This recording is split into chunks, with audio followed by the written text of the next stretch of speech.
Thank you for coming to today's workshop, Australian Graffiti Art Culture. So very proudly, we have our experienced speaker, Eric Sesto here. Eric Sesto is an artist who has painted public works in more than 6 countries. So he has exhibited in numerous group and solo exhibitions in Australia. Sesto has a Bachelor of Architectural Design obtained from the University of Queensland in 2015. So at the end of the workshop, we will have Q&A session. Feel free to ask any questions. And now I will pass to Eric. We can get started. Welcome, Eric. No worries. Hello, everyone. First, I would like to thank Shirley and the Advantage Institute of Australia for inviting me to speak with you today. Secondly, I want to thank you, the students, for listening in English. I know it can be very hard sometimes, but trust me, this is going to be good practice. And if I am speaking a little fast, just ask me to go a little more slow. It should be fine.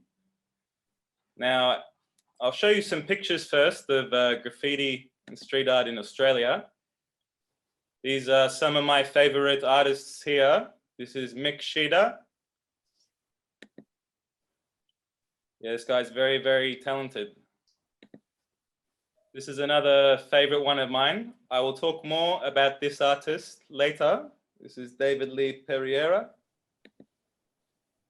This one, very famous. This is Roan. I really like this artist. I met him personally. Jason Parker is very talented. And before we start, I would just like to give you a virtual tour of graffiti in Melbourne, if this works.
Okay, you see this video?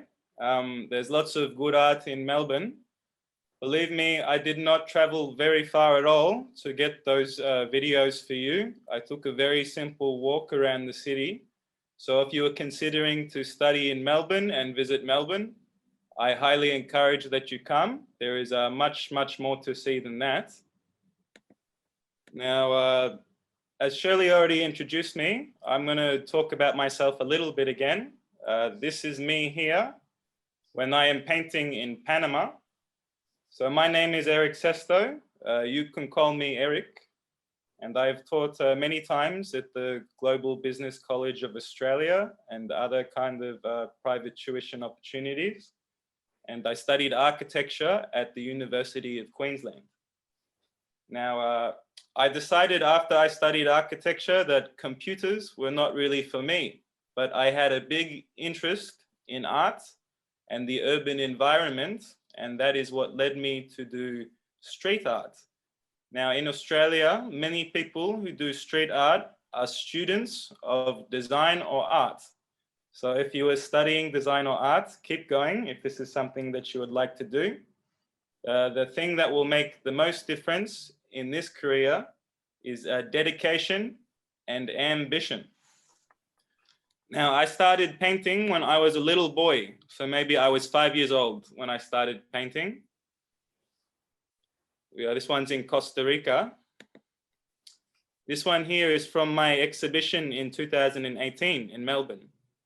So when I finished university, I took painting very seriously and I started doing it as a professional. I had 2 exhibitions in Melbourne. So when I'm not painting like street art in the street, I will paint, for example, I will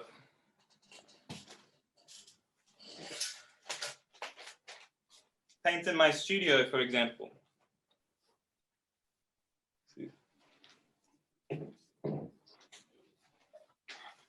Yeah. So I wanted, so I'm a street artist. Here's me again. Now this map is a map of all of the countries in the world that I have painted in. You see, obviously I have Australia, but I visited many countries in Central and South America to do painting. And there is an important reason I mentioned Central and South America. But first, we must do some simple things. I want to teach you, firstly, the difference between street art and graffiti. Now let's ask ourselves, what is graffiti? Here's some many examples.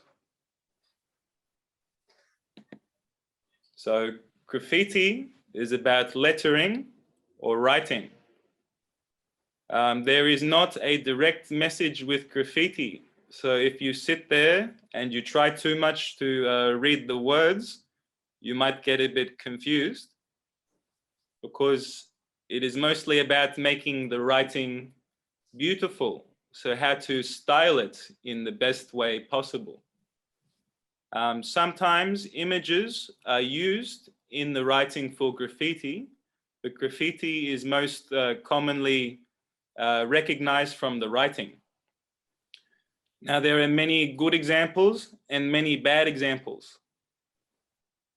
In Australia, we refer to these bad examples as vandalism. So in Melbourne, the city where I live, we support many of the good examples. And good examples, the difference is the artistic integrity. That means how good the art is. So to explain this, I'm going to show you some images. This is beautiful. This is a good graffiti. If we see this in my city, we're going to be very happy. This is bad. This is what we would refer to as vandalism. So when people do not take care with what they're writing, when people do not show love for their art, it is very discouraged in Australia. Graffiti, good. This one is very beautiful. You can see all of the time that the artist has taken to put all the colors and strokes, and it would have taken a very long time. Once again, this is bad. So even though this has a little bit of style to it and is a bit interesting, I guess, because it is so careless and it has been done without permission, we would consider it vandalism. Once again, this is a good example. You can see that the artists take a lot of time, a lot of care to make this piece very beautiful for the viewer.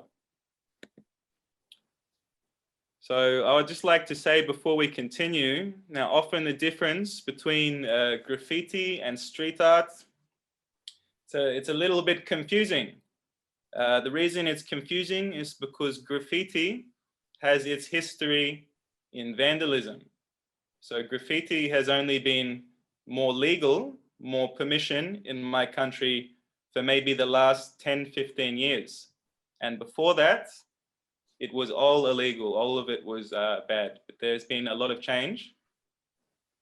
So in Melbourne, to make less vandalism, to discourage people to do vandalism, the city promotes and encourages high quality work. So they offer opportunities for better quality work so people do not waste their time to make things that are not so beautiful. Secondly, what is street art? Now, I am a street artist. I do not do graffiti. Street art is about the creation of images and art for the public. Now, street artists are practicing painters. What I mean by this is that the street artist will also paint at home. So I might have a project, I might go work to paint a wall, but I will still come back home and work in my studio. It's very rare to find somebody who only does walls. Street art can be realistic or abstract. There is no rules to it. By that, I just mean it can be very, looks like real life, like a photo, or it can be very crazy and colorful and maybe a bit more like a dream. But what is most important is that street art is in the public. So the street art must be very fun. So here is a very good example of an abstract street artist. This artist is very famous in Australia. His name is Ash Keating. And the way he makes these crazy artworks is he takes the paint and he throws it at the wall. And it may sound a little bit crazy, but you can see the effect is actually very beautiful. And it's quite common to go around Melbourne City and to find these kind of style of pieces. It's very iconic. This is a guy named Chuck Mayfield, and this is an example of street art and not graffiti. And you can see this artist has just used the wall as a canvas. He takes it and makes a very beautiful picture out of it. I've met this guy. He's a very inspiring person. Here's another one. This is Jasmine Crisp. This is a female street artist in Australia who's becoming very popular every day.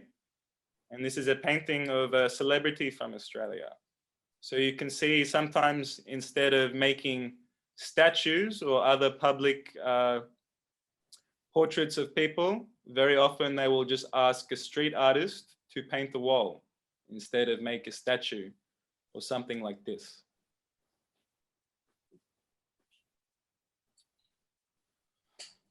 Now, I would also like to talk today about the history of street art and graffiti.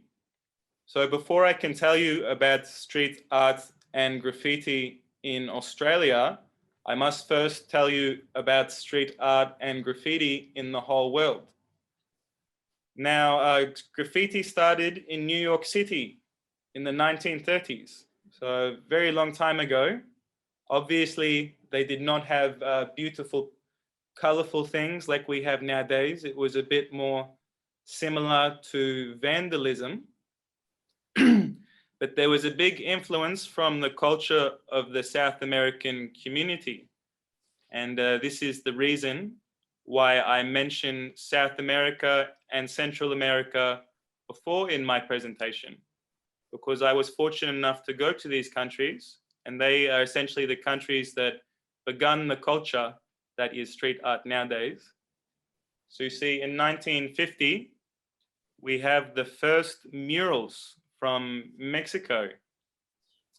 And the mural is just a piece of street art that is very detailed and painted for the community.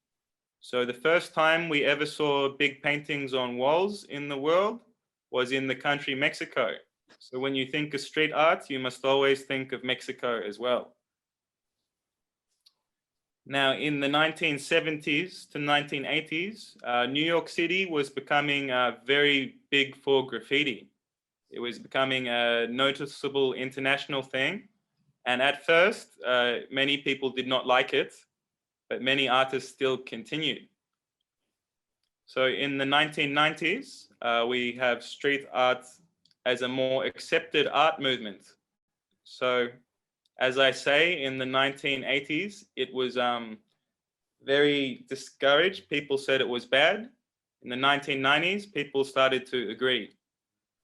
And from the 2000s to the present day, street art and graffiti is accepted worldwide. Yeah. Am I going a little bit too fast, or are we okay, or? I think it's okay. So I was talking about in Mexico, this was the artist Diego Rivera, who is the most famous artist from their country. And he painted this piece and this one as well. So this is how street art began. You can see it's very different in this time.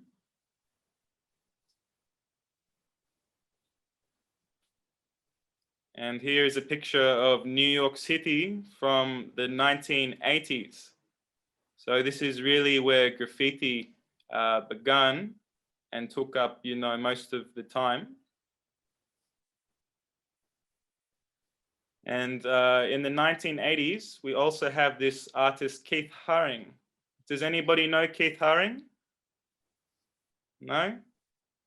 Well, he was very famous. And in the 1980s, he was the first one to start doing these kinds of pictures. And we were very lucky in Australia. He came to Australia and did some paintings too. But I will talk a little bit more about this later on. But you can see the difference from more traditional painting, that this is more cartoon, more fun. When things are in the public, people want some color. They want something that will make them feel a bit more happy. Yeah, so now that we know that, I can talk about the history of street art and graffiti in Australia. So in the 1970s to the 1980s, there was a big influence from New York City culture. So graffiti begins in Melbourne, but it also begins everywhere in the world. It was a very big phenomena.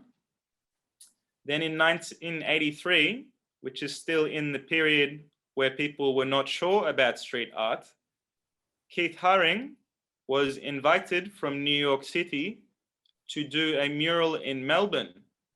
And although the artist was very famous at this time, it was actually the very first time that somebody asked him to do a legal wall. So it was the first time he had permission, and it was the first time he did a work that was permanent.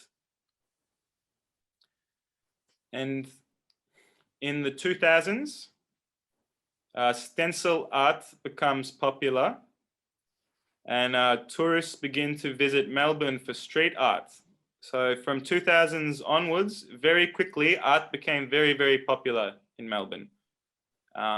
So every street you would go, there would be something. And because of this, in 2004, Melbourne, my city where I'm living, we had the world's first international stencil festival. So in this festival, many artists from all around the world were invited to Australia to paint. So we were very lucky to have the most famous street artists. And in 2004, we had Banksy. If you guys are familiar with who Banksy is, he is probably the most famous street artist in the world. We had Banksy come to paint in my city, Melbourne, which was very exciting. So this is the mural that Keith Haring did in Melbourne in 1983. And to be honest with you, this is one of my favorite pieces of art in my city. I really love how colorful it is, how fun it is, how all of the people, you know, they seem like they're dancing. And this was before computers and technology was so big. And he paints this kind of computer monster. So I thought it's quite interesting. There was a big debate, a big argument in Melbourne because this piece became so old that the piece was disappearing. It was going away. It was almost destroyed. So the city replaced it. They painted it again because everybody loved it so much, and it is considered a very big cultural place in Melbourne. But this is a very common problem with street art because everything is temporary. Nothing is forever. So these are some images from the Stencil Festival in Melbourne. And this is what I mean by a stencil. A stencil is just when someone cuts out a picture and then they spray it with the can. These were two examples that I really liked here. And these are the pictures of Banksy's art in Melbourne. Unfortunately, neither of these pieces exist today. They were both destroyed, and many people were sad about it. Even the one on the right with the rat, with the parachute, it was destroyed by a construction worker who had to put a hole in a wall. So if these were still in Melbourne, they would be protected, but in 2004, they did not consider them worth protecting.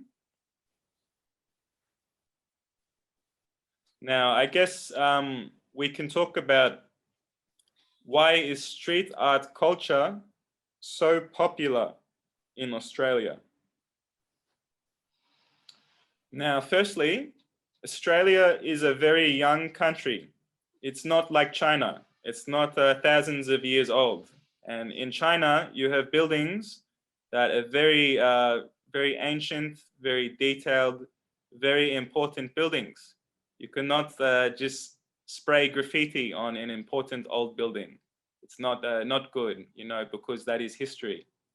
But in Australia, because we do not have so much history, all of the buildings are very basic.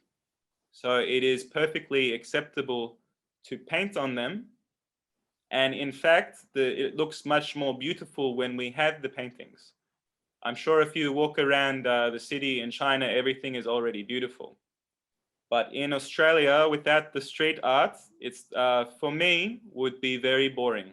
Although we have a lot of nice buildings nowadays, but it is not history and is not ancient. The second reason it is so popular is because of tourism. And this is quite controversial, meaning many people have big opinions about this. The reason the tourism is so controversial is because originally the city tried to forbid street art. They tried to give big penalties. The police tried to arrest many artists because they said they were doing wrong. But many people from all over the world continued to come to Melbourne just to see the art. So the city started making much more money because so many people from around the world were coming to us for tourism. And because of this reason, it is much more accepting nowadays. The city of Melbourne understands that street art is a big reason why people come. So now they promote street art and they do their best to make sure the streets are colorful. And lastly, I would say street art is very good for the mental health of the city. Research discovered that when things are very colorful, very playful, more interesting, that people are much happier. And when people are much happier, more work is done, there are less problems in the city, and you know, it goes on much more nicely. So now I would like to talk about a few of my favorite artists in particular. This is an artist, David Lee Pereira. I mentioned him at the start. He's standing in front of one of his paintings here, and you can see he does such high quality work. And because we promote street art in Melbourne very commonly, the quality of the work improves and improves. So I'd like to show you this video.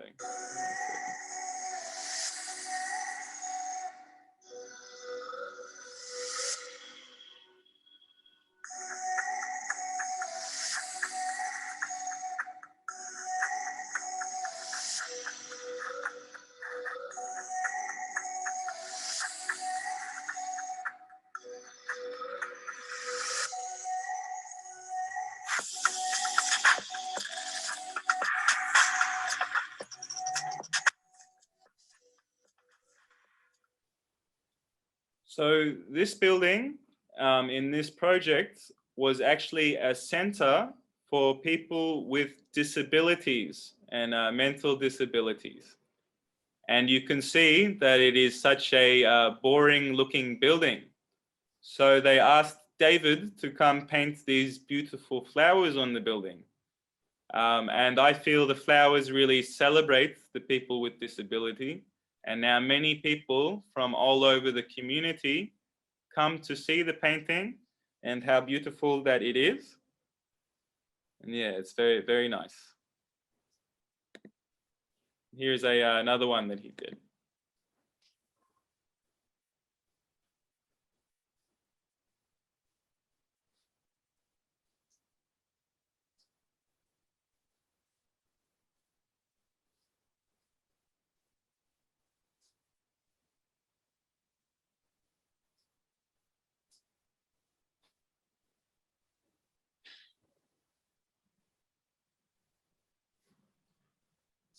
It was very, very nice, very nice. Here is another artist that I love a lot. This is Camilo Delgado. This artist is from Colombia, but he lives in my city, Melbourne too. And he does a lot of very high quality work, very like fantasy. And you can see the quality of work in Melbourne is generally very high. This is another piece that he did.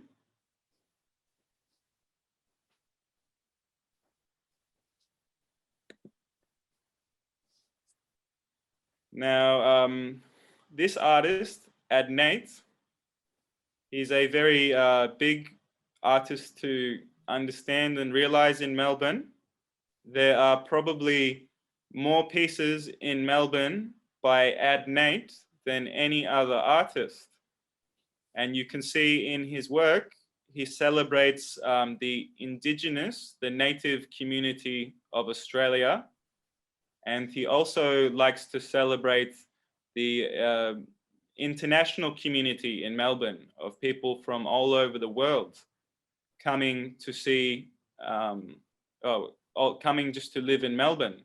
So his pieces are a big celebration of the community and including each other.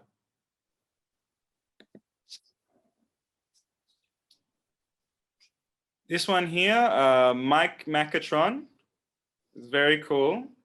He's another very popular one in Melbourne. If you come around Melbourne City, you will see many pieces by Mike Macatron. You can see he does many kind of nature sort of things and many kind of big works. If you look at the very big wall that he did on the side here, it's very unlikely that he would have painted that by himself. Big projects like that one would require him to have maybe 3 assistants. So it's very common that street artists will get assistants to help them. Even myself, when I am working, if I have a big job, I will call for an assistant to come so I can have one worker.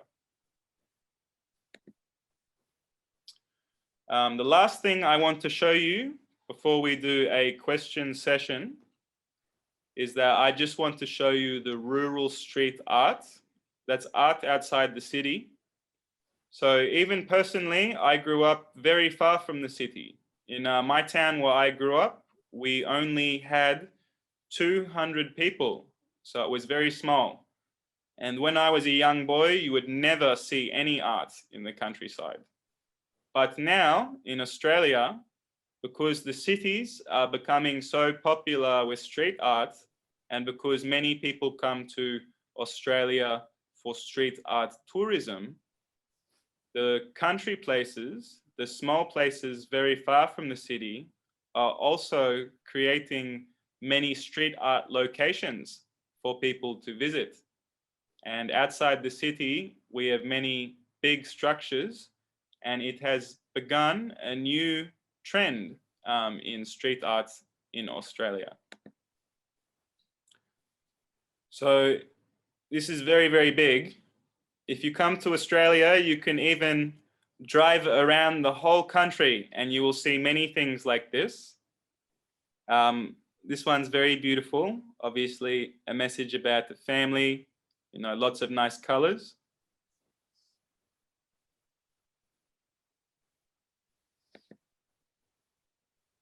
Here is another one. Most people in Australia are familiar with this image, but you can see how small the people are compared to how big the painting is. I think this painting would be about 30 meters high. It's hard to imagine something so big in an artwork, but people do it. They really do.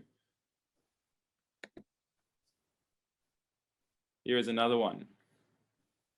You see, I love this piece because it looks very realistic. It's almost like there are 3 giants, you know, standing there. I think it's very beautiful.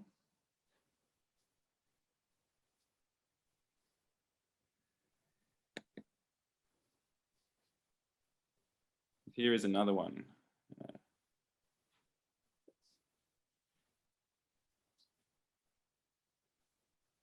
No worries. So for my lecture, that is all for now. But what we are going to do now is we are going to have some question time. So please ask me as many questions as you want to know. I will be here to answer them all for the next half an hour. It's good to have a conversation about it. So if you have any questions, please ask. Now is the Q&A part. So someone have the question to want to ask the Eric?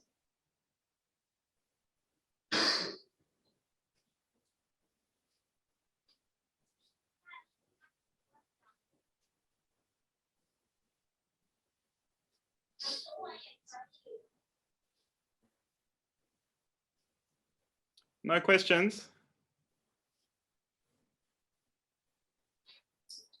That's all right. You know what? Shirley sent me some questions earlier. So what I'm going to do is I'm going to just answer the questions Shirley sent to me. Give me one moment.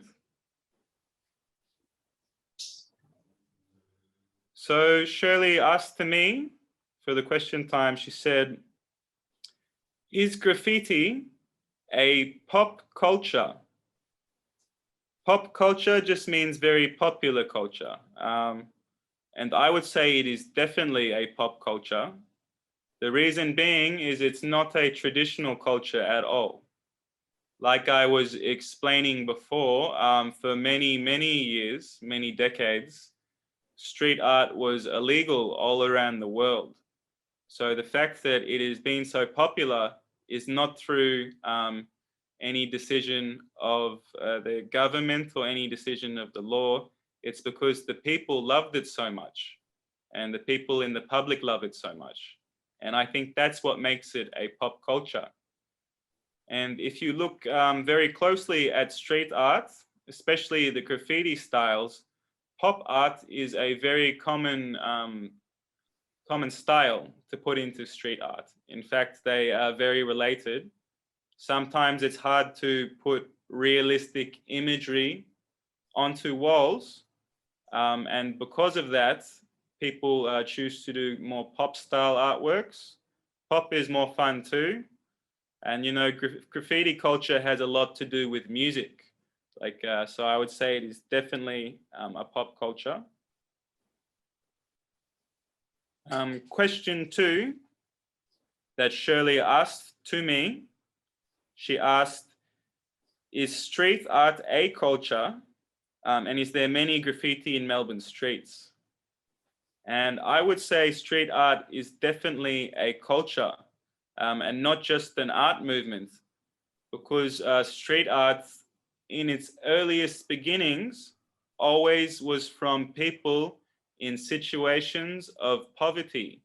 And that was kind of why people painted onto walls, was because no one would listen to them in society.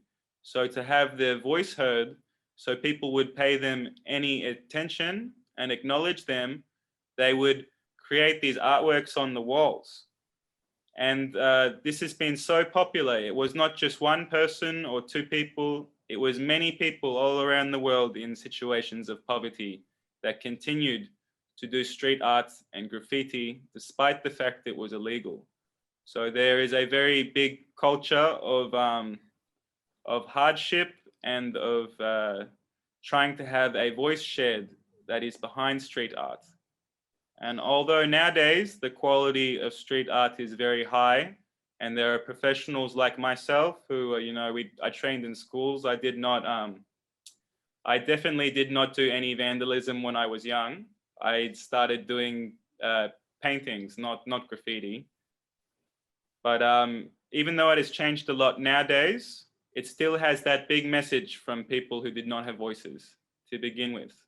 So I believe if you go anywhere in the world, if you go to the most kind of poor places and you go to the places where people are living the hardest, you will always find lots of graffiti. And that's the kind of culture that comes from that. Yeah, and I guess that's the Shirley's other question was, what culture does graffiti come from? So it's especially what I just described. But in returning to my conversation about South America and Central America, that was the main culture that began graffiti. And it was much different in the culture of Latino people to do these writings on their walls. And in fact, they even had special kind of rituals for them. So it's definitely a culture because it starts from many kind of different interesting places. And even it will continue to go many places in the future. You know? Maybe in 100 years, you'll see much more street art around China. Who knows? We'll see. And is there any other questions? Yes, Eric. Hello. Yeah. Yeah, we have the one question. For example, now on the street, so have a one word already have the artwork. So if I love this location, can I cover the artwork? Oh no, you can't just do something because you love the location. It depends. So Yeah, it depends. There are many. It's a very good question. That's a very good question. So it's actually very difficult because some people, they do not ask for permission.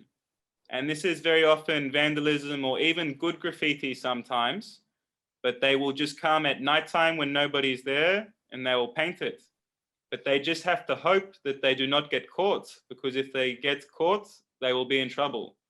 Personally, myself, I will never touch a wall unless I have got the permission. So what I will do, if I see a beautiful wall that I like, I will go work out who is the owner of the building. So if it's a shop, I will go in the shop, I will find out the owner's phone number, I'll find out everything, and I will get permission. And that's the other difficult thing too, is when you are painting a wall with somebody's permission, because they own that wall, very often they have their own idea of what they like you to paint. So it's not like I can just go paint whatever I want anywhere. Even if I do have the permission, I have to work inside the constraints of the owner. Now, also in Melbourne, what we do have, which they do not have in every city, but in Melbourne, we have laneways that it's legal to paint there. So you don't need permission because everyone can paint there. And that's like many of the laneways I showed you in the video, those kind of laneways. And it goes for if any of you come from China and come to Australia and you want to paint in these streets, nobody can stop you. Nobody needs qualification, nobody needs permission. Everybody can paint. And that's a very good thing about my city. Yeah. After the other question is about, okay, now I have the very favorite, I love this location, and this location is belong to one shop, maybe ice cream shop. So I can decide to do any idea or any topic for this work, or I need to communication with the shop boss, what kinds of topic I can play on the work. Understood. You know what? It's very funny you ask me that question because I am currently talking with an ice cream shop, and the ice cream shop wants me to do a picture. So that's quite funny that you mentioned that. In this particular case, the ice cream shop wants me, they said I could paint anything, but it must be someone with an ice cream. Oh, it must have an ice cream in it. And that's okay, but it depends on the person who owns the wall. There might be different agreements. For example, for me, if somebody says I have to paint something particular and they have a lot of descriptions, I say you have to pay for that. But if somebody wants a wall and they're happy for me to paint anything, usually I'm happy to paint it. But it really does depend on the owner. In fact, sometimes I have painted for shops in the past. For example, one time I painted a very big mural at a coffee shop in the city. It was 4 meters high. And towards the end, the owner said, I want some coffee in the picture. But he didn't ask me beforehand. So I had no choice but to paint the coffee cup in the picture.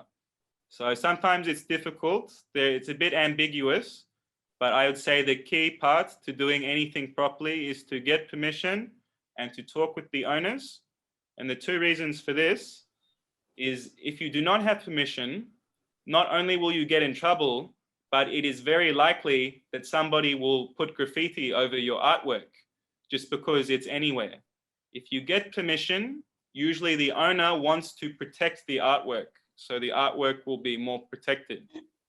And if you have a big conversation with the owner about what they would like, it's much easier to paint because everybody is happy. If I'm painting something that the owner does not like, I'm wasting my time because the owner will get rid of it. For example, you can see in this last picture on my slideshow that this artist has painted a camel, a person, and a bird. I'm sure he wanted to paint the portrait, but I believe it's probably the owner in the portrait. The person who owned this thing said, I would like you to paint me, or I would like you to paint somebody I know in this picture. So it does rely very heavily on conversations between the artist and the client. Yeah. Thank you. Is there any other questions today?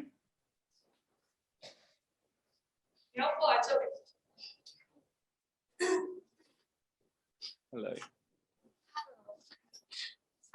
I want to ask a question about have you ever been painted in China? Because if I had to, I want to see it.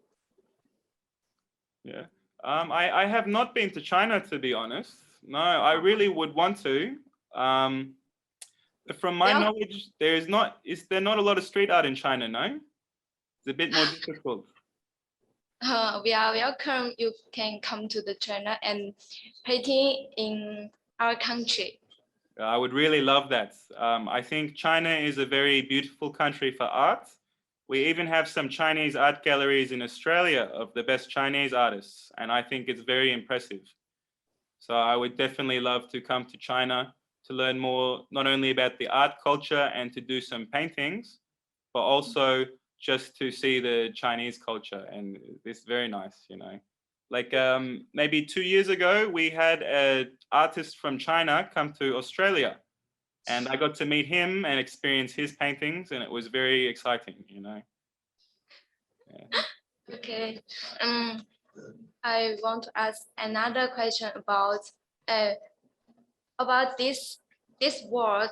I want to know what means about it, and the people on his left, that is a animal.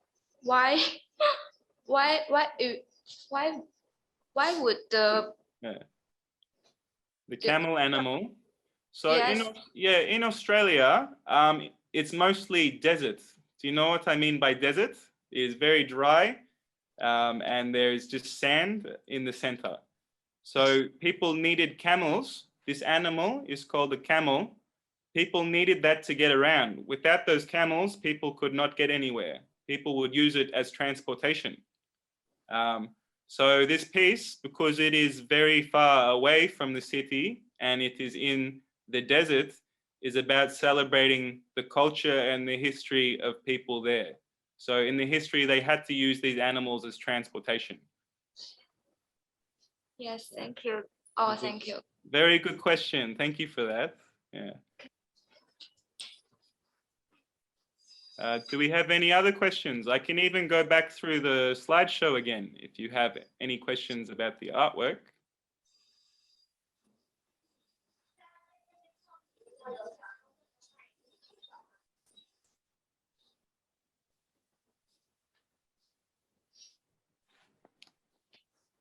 Oh, I'm surprised. No more question. That's okay. Well, if we have a little bit of time left, what I can do is I can share a little bit more about my art personally, me. So for example, not only do I do street art, but I also do paintings in my studio. That is where I'm talking to you from today. Because in Melbourne, we're in lockdown because of coronavirus. I'm not allowed to go anywhere. I have to stay in my studio to give you this presentation. But I'll show you some artwork.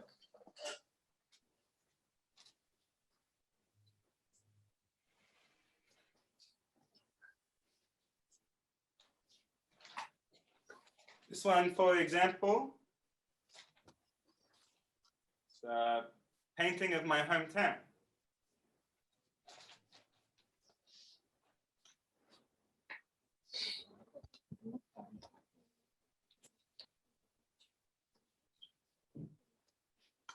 Or you can see something a bit more like.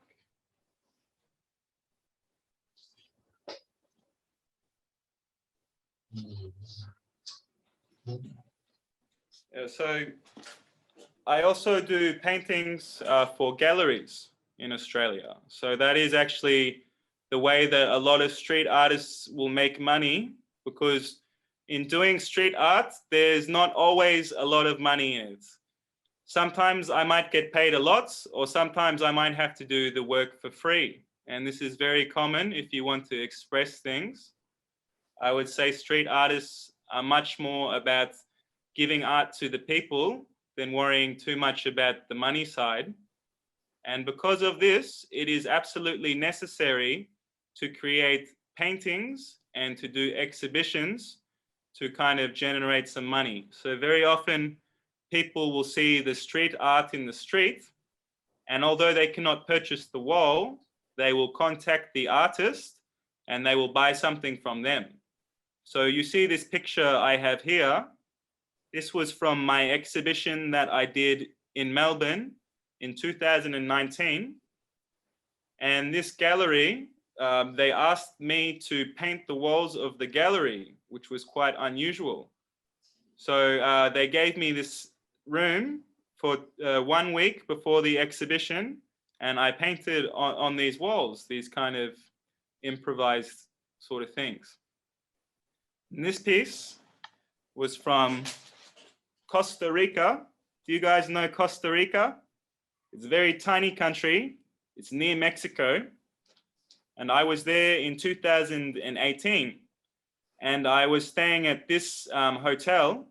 And there was a very, very ugly artwork on this hotel. It was very ugly. And I explained to the owner that I was a street artist from Australia. She begged me, she said, take away this ugly artwork. So I repainted this wall for her. And she let me just do these kind of crazy colors. And it was a lot of fun, to be honest. And a piece like this, with a very relaxed owner, an owner which is not so fussy, is my favorite, because I had no plan. I just painted, and it was very nice, you know. Well, this piece you can see in Panama City, which is another small country in that region.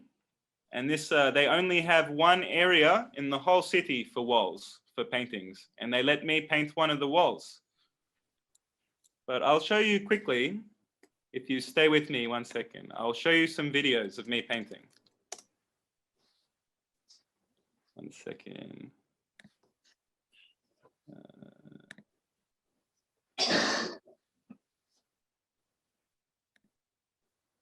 Can you see this? 1 second.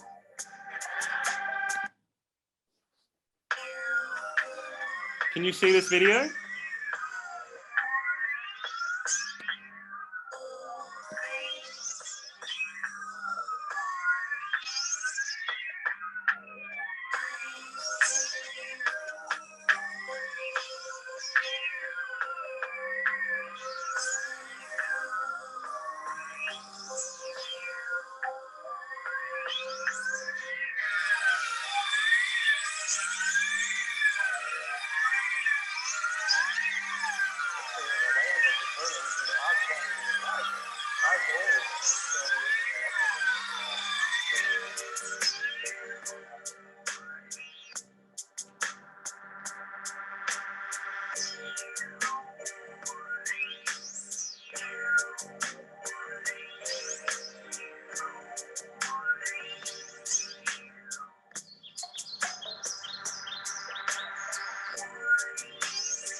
I'll show you one more before I leave. So in Australia, it's very common that not only do people want walls to be painted, but people also want to paint their cars and vehicles. So this gentleman contacted me because he wanted me to paint his car, his van.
Yeah, so you can see that, but yeah, there's many opportunities to paint things in Melbourne, and people always get very creative with kind of what can be painted and what cannot be painted. But the culture in Australia, being so young, is so very free about it. So if you want to do some paintings, I encourage you, come to Australia. I will meet you. I'll find something for you to paint. That's good. If there's any other questions, you can ask now. Otherwise, I think we're probably finished for today.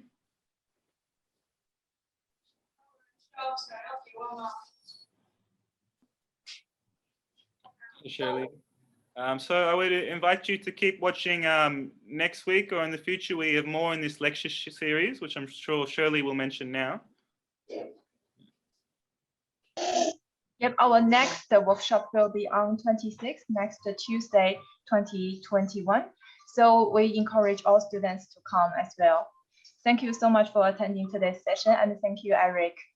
Thank you very much. You've been very good listeners today. I had a very good time. So all the best, yeah? Thank you.